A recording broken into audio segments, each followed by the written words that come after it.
What's going on, everybody? Josh Engleman for Awesemo.com, and I am back with my NBA DFS contenders on FanDuel for Wednesday, December 29th. Now be sure to hit that like button, subscribe to the channel, and hit the notification bell so you know when everything goes live. Follow me on Twitter at Josh Engleman. Only place you're going to get any updates to my sim results as we get closer to lock. Let me know in the comments section who is your favorite and least favorite of my contenders for today's slate. And finally, shout out to No House Advantage for being the presenting sponsor of this video.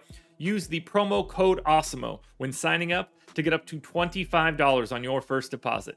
Now we round out the bottom of my top 10 with Cam Reddish, Jaylen Brown, Domantas Sabonis, Karis LeVert, and Damian Lillard on the outside looking in. Who will be my favorites? My top 5 plays for today? It's time to find out. In first at number 5, we've got Jalen Brunson. He's point guard, shooting guard eligible, 7,400. Projected for 42. The goal's 46.5. He's in the optimal lineup 22% of the time. It's just more of the same here for Brunson. With no Luka Doncic on the floor, he's good, and this is an incredible matchup. So, we're talking about like 1.15 fantasy points per minute, 36 minutes, 21.5 real points, 9 assists, 5 boards. But it's a big-time pace-up spot for Dallas against Sacramento. They gained 2.3 possessions over their average, and Sacramento's defense isn't exactly good either. Fantastic opportunity to get to Brunson at a $7,400 price tag. Don't know how owned he will be, considering this game is a late game. It's possible that a little bit more ownership just ends up on some of the earlier games, given how much news we get. Don't sleep on Jalen Brunson tonight. At number 4, we go to Detroit. Shooting guard, small forward eligible Hamidou Diallo. He's 6K, projected for 36.5 fantasy points. The goal's 40.5. He's in the optimal lineup 24% of the time. Detroit's missing like 15 dudes. I think Diallo plays about 36 minutes in this one. Close to a fantasy point per minute. 17.5 points, 8.5 boards, 3 assists, 2 stocks. It's a pace down spot against the Knicks, but the amount of like actual NBA players that the Pistons have, it's a relatively low number. Diallo is one of those guys. This is a great spot for him. You get really good eligibility. You'd hope for a slightly lower price, but at a fantasy point per minute, given his role, I don't think it's crazy. At number 3, we've got one of the stars from yesterday. That's Jimmy Butler, shooting guard, small forward eligible, 8,500, projected for 47. The goal is 51, optimal lineup 25% of the time. Now, he did roll his ankle at the end of yesterday's game. We don't really know his status, so assuming he is in, 34 minutes at close to 1.4 fantasy points per minute for Butler, 24 points, 7 boards, 6 assists, 30% usage, 2.5 stocks, pace up spot for Miami against San Antonio. They gained 2.1 possessions over their average.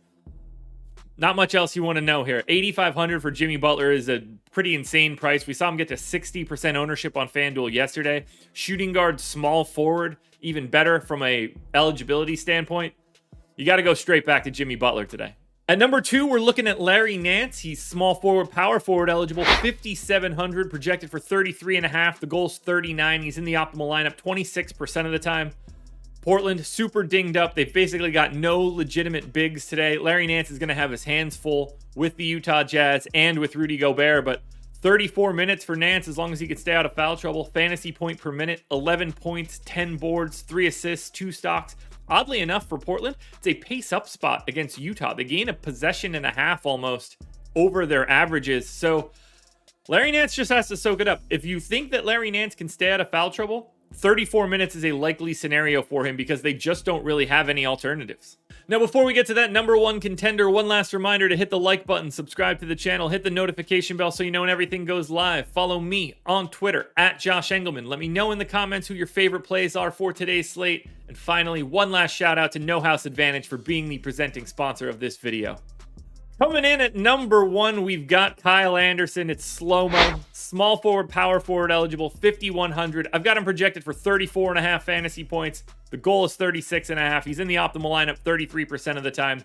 More guys are now out for Memphis. No John Conchar. I think Kyle Anderson is going to be the guy that steps up into the most amount of minutes, so I gave him 32. He's basically 1.05 fantasy points per minute. He doesn't do a ton, but he does a lot of everything. 12 points, 9 boards, 4 assists, 2.5 stocks in a pace-up spot, 2.8 possessions over their average against the Lakers team that isn't very good defensively. This looks like a no-brainer. I'm assuming Kyle Anderson starts. Even if he doesn't start, he's a really nice value today just because they don't have any choices. But if he is starting, Kyle Anderson is your number 1 contender. Alrighty, folks, that will do it. Those are my NBA DFS contenders on FanDuel for Wednesday, December 29th. DraftKings and Yahoo versions of this video are around here somewhere. Check it out. Good luck tonight, everybody. Win some money. We're back again tomorrow morning for another edition of the Contenders.